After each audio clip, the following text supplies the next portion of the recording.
என்பதனும் மேலான தமிழ் பெருங்குடி மக்களே, உங்கள் அனைவருக்கும் மேலரசம்பட்டு சமூகத்தின் பணிவான வணக்கங்கள். அன்பு உறவுகளே, நம்முடைய சேனலை நீங்கள் பார்ப்பது இதுவே முதல் முறையாக இருந்தால் நம்முடைய காணொளிகள் தொடர்ந்து உங்களுக்கு வர வேண்டும் என்றால் உடனே சப்ஸ்கிரைப் செய்து கொள்ளுங்கள். தொடர்ந்து நம்முடைய காணொளி பற்றின உங்களுடைய மேலான கருத்துக்களை கருத்துரை பகுதியிலே தவறாமல் பதிவு செய்யுங்கள். அன்பு உறவுகளே, வாருங்கள் இப்பொழுது காணொளிக்குள்ளே செல்லுவோம். திருடங்கையில கொண்டு போய் ஆட்சியை கொடுத்துட்டு ஐயையோ திருடு போச்சேன்னு நாட்டு மக்கள் எல்லாம் கத்துறது எவ்வளவு பெரிய கேவலம்னு பாருங்க. திருடன்னு நல்லா தெரியும், ஆனா கொண்டு போய் ஆட்சியை கொடுத்தது மக்கள் தான். திருட ஆட்சிக்கு வந்தா ஆட்சி எப்படி நடக்கும்? திருட்டு ஆட்சி தான் நடக்கும். தமிழ்நாட்டின் நிலைமை இன்றைக்கு அப்படிதான் இருக்கிறது. இது நான் பேசுறது ஆட்சியை கேவலப்படுத்தி பேசுறேன்னு நினைக்காதீங்க. ஆட்சியில் நடந்து கொண்டிருக்கின்ற உண்மையை சொல்றேன் நான். ஒரு பக்கம் ஜாஃபர் சாதிக்கு அவன் என்ன வழக்கில் சிக்கி இருக்கிறான்றது நாட்டு மக்களுக்கு நல்லா தெரியும். அந்த பிரச்சனைகளை பற்றி நம்ம பல காணொளிகள் போட்டிருக்கோம். ஜாஃபர் சாதிக்கு சிக்கியது மெத்து, அது ஒரு போதைப் பொருள். அந்த பொருள் வந்துட்டு ஒரு மூலப்பொருள். அதை மூலப்பொருளாக கொண்டு பலவிதமான போதைப் பொருட்கள் வந்துட்டு வெளிநாடுகளில் தயார் செய்வதற்காக இங்கிருந்து அந்த மூலப்பொருளை உணவுப் பொருட்கள் மூலமாக வெளிநாடுகளுக்கு, ஆஸ்திரேலியா, நியூசிலாந்து போன்ற நாடுகளுக்கு இங்கிருந்து கடத்தி அதை பல ஆயிரம் கோடிக்கு விற்றதாக ஜாஃபர் சாதிக்கு கைது செய்யப்பட்டான். அவன் கைது செய்யப்பட்ட பிறகு அவனுக்கு பின்னாடி பல மாபியாக்கள் தமிழ்நாட்டில் இருக்கிறது தெரிய வந்தது. அதுல முக்கியமா ஆளும் கட்சியை சார்ந்த பல நபர்கள், திரைத்துறைக்கு உள்ள பல நபர்கள் அந்த பணத்தை வைத்து பல திரைப்படங்கள் தயாரித்தது, அரசியல் துறையில ஈடுபட்டது எல்லாமே ஒன்னொன்னா வெளியே வந்துட்டு இருக்கு. ஆனா இப்ப நேற்று ஒரு திமுகவினுடைய கவுன்சிலர் கைது செய்யப்படுறார். அவர் எதற்காக கைது செய்யப்படுறார் அப்படின்னா, 600 கிலோ குட்கா வந்துட்டு பெங்களூர்ல இருந்து ஆலங்குளத்தை நோக்கி கடத்திட்டு வர்றாரு அவருடைய சொந்த கார்ல. அவரை வந்துட்டு காவல்துறை மடக்கி சோதனை பண்றாங்க. அதுல வந்துட்டு மூட்டை மூட்டையாக குட்கா, பல விதமான போதைப் பொருட்கள் வந்துட்டு கிடைக்குது. குறைந்தது 30 மூட்டைகள் அப்படின்னு சொல்றாங்க. தென்காசி மாவட்ட ஆலங்குளம் ஊராட்சி ஒன்றிய கவுன்சிலர், அவர் பேரு சுபாஷ் சந்திர போஸ். வெக்கமா இருக்கு. சுபாஷ் சந்திர போஸ் எவ்வளவு பெரிய தலைவன். இந்த நாட்டின் விடுதலைக்காக அவர் இறந்த அடையாளம் இன்னைக்கு வரைக்கும் தெரியல. அவர் இறந்து விட்டார் என்று அறிவிப்பதற்கே பல ஆண்டுகள் ஆயிற்று தேசம். அப்படிப்பட்ட ஒரு தலைவருடைய பேரை இங்க வச்சுக்கிட்டு இவ்வளவு கீழ்த்தரமான கேவலமான செயல்களில் ஈடுபடுற இந்த நாதாரிகளை எதில் அடிக்கலாம்? காலில் போடுறவன் அதில் அடிச்சாலையும் பாவம் தீராது. ஏன்னா நாட்டை நாசப்படுற நாதாரி கூட்டம். குப்பையை பெருக்கிற தொடப்பத்தை எடுத்து மனித மலத்துல துவைச்சு அடித்தா கூட இவர்கள் செய்கின்ற பாவம் வந்துட்டு அவர்களை விட்டு கழியாது. அவ்வளவு பெரிய பாவத்தை தான் பிறந்த தாய் மண்ணுக்கும் தன்னுடைய உறவுகளுக்கும் செய்கிறார்கள் இந்த ஈனப்பிறவிகள். காரணம் அரசியல் அதிகாரம் ஒன்று மட்டுமே. அந்த அரசியல் அதிகாரத்தை கொடுப்பதே இந்த மக்கள் தான் என்பதை எள்ளளவு கூட சிந்தித்து பார்க்கவில்லை என்றால் நீங்களெல்லாம் மக்கள் பிரதிநிதிகளா? வெக்கமா இல்லை உங்களுக்கு எல்லாம்? ஊராட்சி ஒன்றிய கவுன்சிலர், அந்த பட்டம், அந்த பதவியும் அந்த பட்டம் உனக்கு சும்மா வந்ததா? மக்கள் போட்டது. அந்த மக்களுக்கு எவ்வளவு விசுவாசமா இருக்கணும். ஆனா நீங்க என்ன பண்றீங்க? அந்த மக்களின் உயிரை கொள்ளுகின்ற போதைப் பொருட்களை கொண்டு வந்து அந்த மக்களுக்கே விற்று அந்த மக்களின் உயிரை எடுக்கிறீங்க. நீங்க மக்கள் பிரதிநிதிகள், திமுகவின் மக்கள் பிரதிநிதி, திமுகவின் ஊராட்சி ஒன்றிய உறுப்பினர், ஆலங்குளம் ஊராட்சி ஒன்றிய திமுக உறுப்பினர் சுபாஷ் சந்திர போஸ். சுபாஷ் சந்திர போஸுடைய மனைவி தமிழ்ச்செல்வி தென்காசி மாவட்ட பஞ்சாயத்து தலைவியாக உள்ளார். இப்படி இருவருமே மக்களால் தேர்ந்தெடுக்கப்பட்ட ஒரு மக்கள் பிரதிநிதிகளாக இருந்து கொண்டு இவ்வளவு ஒரு கீழ்த்தரமான தொழிலை நீங்க செய்றீங்கன்னா இதற்கு உங்களுக்கு அனுமதி யார் கொடுக்கிறது? நீங்கள் இருக்கின்ற அரசு கொடுக்கு. நீங்கள் இருக்கின்ற இயக்கம் தந்ததுதான் இந்த தைரியம், இந்த அனுமதி எல்லாமே.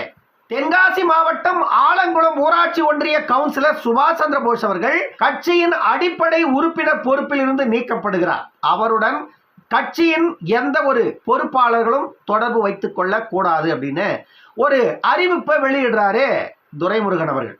ஏன்னா அவர்களை காப்பாற்றி கொண்டார்கள். எங்களுடைய கட்சியின் தொண்டர் தவறு செய்தால் உடனே நாங்கள் கட்சியில் இருந்து நீக்கிட்டோம். ஏன்னா எங்க கட்சி சமூக நீதி கட்சி, மக்களுக்கான கட்சி, இந்த மண்ணுக்கான கட்சி. திராவிட கட்சி என்பது இந்த தமிழ்நாட்டை நிலைநிறுத்தி கொண்டிருக்கின்ற கட்சி. எல்லாம் வெக்கப்படணும். நீங்க எல்லாம் இதை பேசுறதுக்கு வெக்கப்படணும். ஒரு இயக்கம், அந்த இயக்கத்தால் உருவாக்கப்பட்ட மக்கள் பிரதிநிதிகள், அந்த மக்கள் பிரதிநிதிகள் இந்த அளவுக்கு செயல்படுறதுக்கு காரணம் யாரு? உங்களுடைய ஆட்சியின் தலைமை, உங்களுடைய இயக்கத்தின் தலைமை, உங்களுடைய ஆட்சியின் தலைமை தான் இப்படிப்பட்ட தொண்டர்களை உருவாக்குகிறது. ஒரு குட்கா டாக்டர் அன்புமணி ராமதாஸ் வந்துட்டு எல்லா மேடைகளிலும் அதை பத்தி பேசாத இடங்கள் இல்லை. ஆனா அந்த மனிதரை இந்த திராவிட அடிமைகள் இன்று வரைக்கும் புரிந்து கொள்ளவில்லை. குட்கா அப்படின்னு நம்ம சொல்றோம், அதுக்கு பேரு குட்கா. அந்த குட்காவை பல வழிகளில் பயன்படுத்துறாங்க. இன்று இருக்கின்ற இளைஞர்கள் தொடங்கி முதியவர்கள் வரைக்கும், ஆண் பெண் இருபாலரும் செய்யறாங்க. போதைப் பொருட்கள் என்பது பலவிதமான போதைப் பொருட்கள் இருக்கிறது. இன்றைய சூழ்நிலையில டாஸ்மார்க்ல விற்கிற மது மட்டும்தான் போதைப் பொருள் அப்படின்ற காலம் மாறி, மாத்திரையில தொடங்கி இன்ஜெக்ஷன் தொடங்கி இன்று பலவிதமான உருவங்கள்ல போதைப் பொருட்கள் வெளிவந்துடுச்சு. 10 வயது குழந்தை முதல் 100 வயது முதியவர் வரை அந்த போதைப் பொருட்களை உட்கொள்ளாத நபர்கள் என்பது அரிது பார்ப்பது. நாம அந்த போதைப் பொருட்களை உட்கொள்ளுவதால இந்த மக்கள் அனுபவிக்கின்ற நோய்கள் என்பது ஒன்றல்ல, இரண்டல்ல, பல நோய்கள். கடைசியில் அது புற்றுநோயில கொண்டு போய் அவனுடைய வாழ்க்கையை முடிச்சிடுது.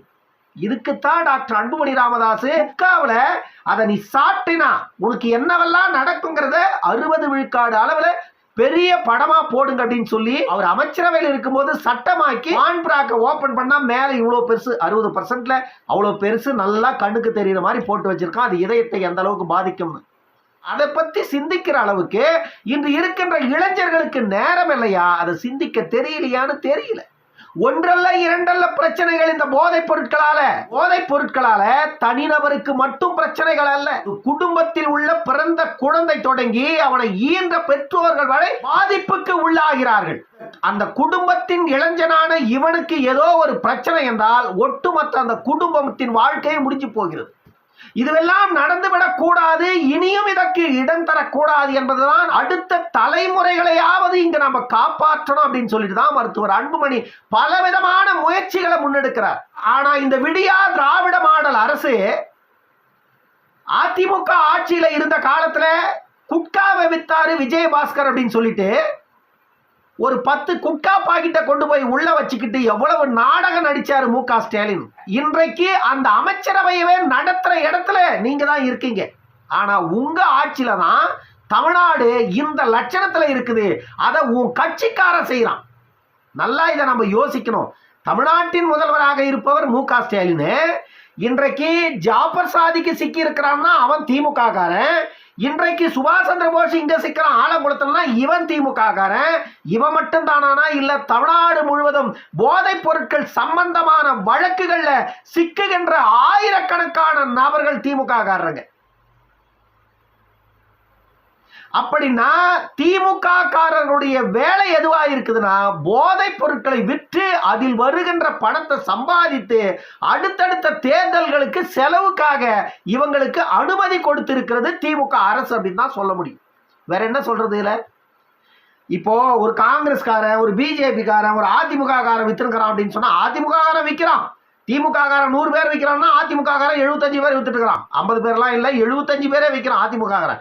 இருந்தாலும் பெரும் மாபியாவா இருக்கிறவன் திமுக காரனா இருக்கிறான். காரணம் அதிகாரம் அவங்களுது, அதிகாரம் அவர்களுடையது. நம்மளுடைய ஆட்சி காலத்துல நம்மளுக்கு யாரும் எதுவும் பண்ண முடியாதுன்னு திடீர்னு யாருன்னா ஒருத்தன் மாட்டிக்கிட்டா கூட நாங்க அமைச்சர்கிட்ட பேசிக்கிறோம் விடுங்க, நாங்க அமைச்சர்கிட்ட பேசிக்கிறோம் விடுங்க, நாங்க உதய அண்ணா கிட்ட பேசிக்கிறோம் விடுங்க, இப்படி பேசுற அளவுக்கு அந்த கட்சிக்காரர்கள் இருக்கிறார்கள். அதனாலதான் தமிழ்நாட்டில் இன்றைக்கு போதைப் பொருள் வந்துட்டு ஒரு பெரிய மாபியாவா மாறி போச்சு தமிழ்நாட்டில். ஒரு காலத்துல கள்ளச்சாராயம் எப்படி விற்கப்பட்டு கொண்டிருந்ததோ அதை விட கீழ்த்தரமாக இன்று இந்த போதைப் பொருட்கள் விற்க ஆரம்பித்து விட்டார்கள். கொடுமை கொடுமை, எங்க போய் முடியும்னு தெரியல நாட்டோட நிலைமை. எவனா பாருங்க நீங்க, ஒரு காலத்துல நார்த்ல இருந்து இங்க வேலைக்கு வரவன் இந்திக்காரன், அவன் தான் வந்துட்டு ஏதோ ஒரு பாக்கெட்டை எடுப்பான், இங்க கொட்டுவான், அதை இப்படி இப்படி இப்படி இப்படி இப்படி இப்படி அத்தை இப்படி இப்படி இப்படி இப்படி போட்டு என்னென்னவோ பண்ணுவான். அப்படி பண்ணிட்டு அதை எடுத்து இப்படி இப்படி இப்படி பண்ணுவான். அப்புறம் இங்கே வைப்பான் நிமிட்டுவான் எல்லாம் பண்ணிட்டு இங்கே எடுத்து இப்படி வச்சுட்டு அப்படின்வான். அப்புறம் நீ போய் என்ன பேசினா வேணுவான். அவனை எதனா கேட்டேன்னா பதில் சொல்ல மாட்டான். அப்படி சைகிலேயே பேசுவான். அப்புறம் கடைசியாக ஒரு முறை அங்கே போயிட்டு இப்படி வச்சு புளிச்சுன்னு துப்பிட்டு அப்புறம் இங்கே உள்ள இருக்கிற எடுத்து அப்படி வெளியே போட்டுட்டு வந்து அப்படி போடலையே சார் அப்படின்வான். அது வடக்கத்திய. இன்னைக்கு நம்ம ஆளுங்க எல்லாருமே அந்த வேலையை தான் செய்கிறான். அன்றைக்கு அவன் செய்தான், இன்றைக்கு இவன் செய்கிறான். அன்றைக்கு அவன் தான் அளவுக்கு அதிகமாக இந்த குட்காவுக்கு அடிமையாகி புற்றுநோய்களுக்கு ஆட்பட்டு சிதைந்து போனார்கள். இன்றைக்கு அந்த வேலையை நம்ம ஆளுங்க செய்யறான். இன்றைக்கு தெற்கத்தியர்கள் இதை செய்ய தொடங்கிட்டாங்க. செய்யாத மனிதர்கள் இல்ல, எல்லாருமே வாயில எதையோ ஒண்ணு போடாம அவர்களுடைய காலம் கடந்து போகல. குடிக்கணும் இல்ல பிடிக்கணும் இல்ல அடிக்கணும், எதனா ஒண்ணு பண்ணிட்டே இருக்கான். இந்த அளவிற்கு நம்முடைய நாட்டு மக்களை, பொதுவா இளைஞர்களை சீரழித்த இந்த கலாச்சாரத்தை உருவாக்கியது நானா? ஆட்சி அதிகாரத்தை நடத்துகிறவர்கள். நல்லா யோசிச்சு பாருங்க நீங்க. இப்ப இந்த குட்கா வழக்குல கைது செய்யப்படுறாங்களே, இவங்க மேலதான் குண்டாசு வழக்கு போடணும். யாரு மேல? குட்கா வழக்குல கைது செய்யப்படுறவங்க மேல 1 வழக்கு 2 வழக்கு 3 வழக்குக்கு மேல, போதைப் பொருட்களை கடத்துகின்றவர்கள் மீது 3 வழக்குகளுக்கு மேல இருந்தா அவர்கள் மீது குண்டாசு தான் போடணும். குண்டாசு போட்டு அவங்கள 1 வருஷத்துக்கு வெளியே விடக்கூடாது. ஆலங்குளம் கவுன்சிலர் கைது செய்யப்பட்டிருக்கின்ற இந்த சுபாஷ் சந்திர போஸ் மேல ஏற்கனவே 6 வழக்கு இருக்குது. இப்ப பதிவு செய்யப்பட்டிருக்கின்ற வழக்கு 7வது வழக்கு. ஆனா இவர் மீது குண்டாசு போடல. இவரை வந்துட்டு அரெஸ்ட் பண்ணி உள்ள வச்சிருக்காங்க. ஏன் போடல குண்டாசு? திமுக காரன் கவுன்சிலர். இதைத்தான் நான் ஒவ்வொரு காணொலியிலையும் சொல்லிட்டு இருக்கிறேன். அரசியல் அதிகாரம் என்பது அவ்வளவு சாதாரண விஷயம் அல்ல. எவ்வளவு பெரிய குற்றவாளிகளாக இருந்தாலும் அவர்களை காப்பாற்றுவதற்கு அந்த அரசியல் அதிகாரம் தான் பயன்படுது. எவ்வளவு பெரிய நீதிமானாக இருந்தாலும், நீ எவ்வளவு பெரிய நிரபராதியாக இருந்தாலும், உன்னை சூழ்ந்திருப்பது அதிகார வர்க்கம் என்றால் உன்னை குற்றவாளி ஆக்கிவிடுவார்கள். அதுதான் இன்னைக்கு சமூகத்துல பல இடங்கள்ல நடக்கிறத நம்ம நேரா பார்க்கிறோம் கண்கூட. திமுகவை ஆதரிப்பவர்கள் முதல்ல சிந்திங்க. திமுகவானா இருக்கட்டும், அதிமுகவானா இருக்கட்டும், இரண்டுமே ஒரே கொட்டையில் ஊறிய மட்டைகள்.